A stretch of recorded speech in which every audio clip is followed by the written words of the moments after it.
Are you riding? Say you never ever leave from beside me. Assalamualaikum, salam sejahtera bagi kita semua.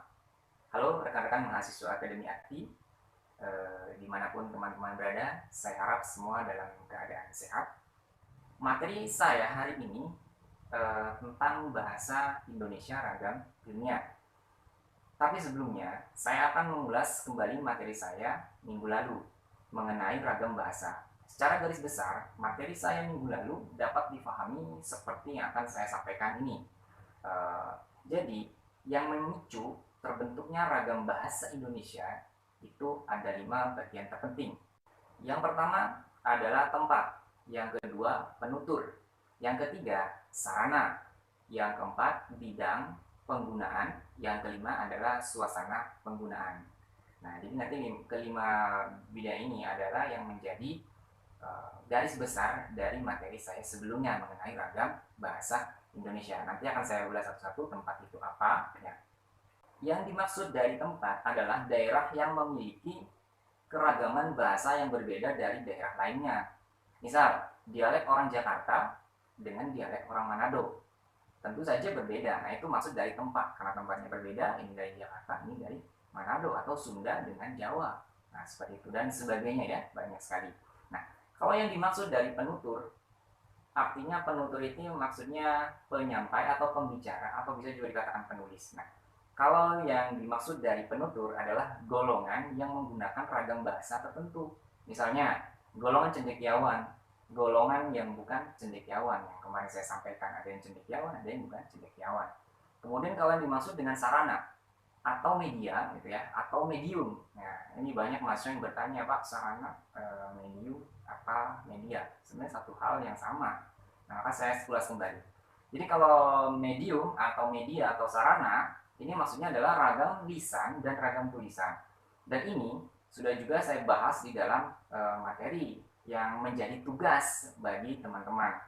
Nantinya akan saya tampilkan juga nih hasilnya di dalam video pembelajaran saya. Jadi kalau yang kedua atau yang ketiga ini bisa kalian ulas dari jawaban teman kalian yang terbaik. Nanti akan saya ulas di dalam video saya saat ini.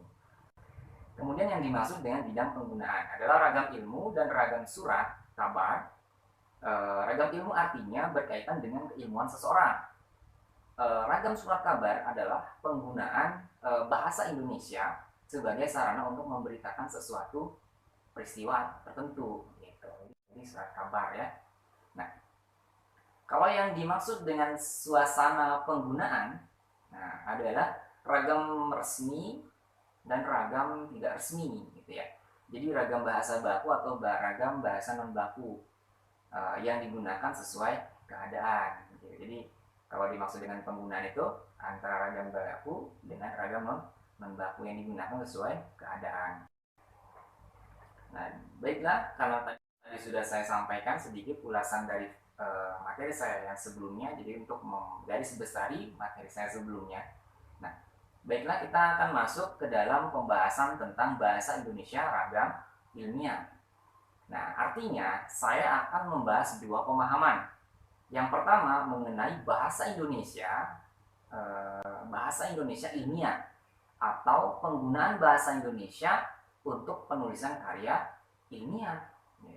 Nah, baik dari pemaparan konsepnya ataupun fakta ataupun prinsip, teori atau juga gabungan dari keempatnya.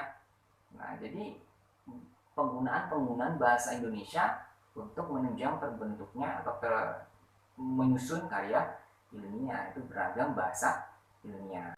Pemahaman yang kedua adalah mengenai karya ilmiah.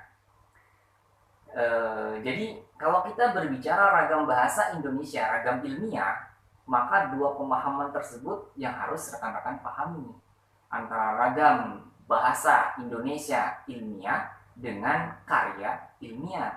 Itu nanti pemahamannya seperti itu. Nah, saya ulangi kembali, dua pemahaman tersebut adalah bahasa Indonesia ilmiah dengan karya ilmiah. Ya, jadi kalau berbicara bahasa Indonesia ilmiah, artinya berbicara mengenai penggunaan serta pemilihan kata atau pemilihan bahasa untuk penyusunan karya ilmiah. Dan jika berbicara karya ilmiah, artinya kita sedang berbicara mengenai aturan metode dalam penyusunan karya ilmiah. Nah, maka dari itu pemahaman-pemahaman ini akan saya coba paparkan kepada rekan-rekan sekalian. Nah, pada dasarnya bahasa Indonesia ilmiah adalah ragam bahasa Indonesia yang digunakan untuk kegiatan ilmiah oleh kelompok masyarakat terpelajar. Kemudian kegiatan ilmiah itu bersifat resmi, maka ragam bahasa Indonesia yang digunakan dalam kegiatan ini adalah ragam bahasa Indonesia baku. Maka dapat dibuat kesimpulan bahwa bahasa Indonesia ilmiah adalah ragam bahasa Indonesia baku yang digunakan untuk kegiatan ilmiah oleh kelompok masyarakat terpelajar. Masyarakat terpelajar itu artinya seperti teman-teman mahasiswa.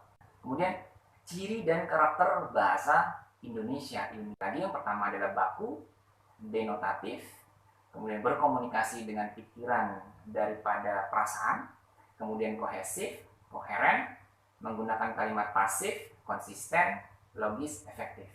Nah itu 9 ciri karakter bahasa Indonesia ilmiah. Nah sebenarnya dari ciri tersebut nanti akan saya bahas pada video saya yang lainnya, tapi tidak apa, akan saya jelaskan dengan singkat ya. Jadi kayak fungsi baku dan sebagainya ini ada di dalam materi saya khusus membahas tentang bahasa-bahasa baku. Kemudian juga tentang kalimat denotatif dan sebagainya. Tapi mungkin nggak apa-apa, saya akan sampaikan di sini secara singkat dan sederhana mungkin. Yang pertama adalah bahasa baku ya.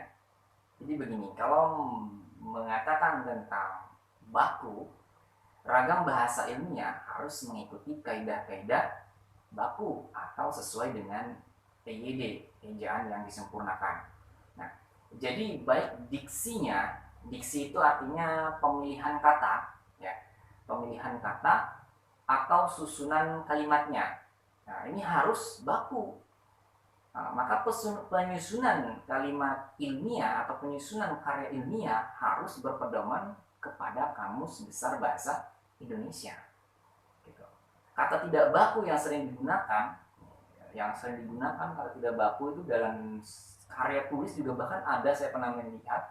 Jadi kata-kata ini masih muncul gitu di dalam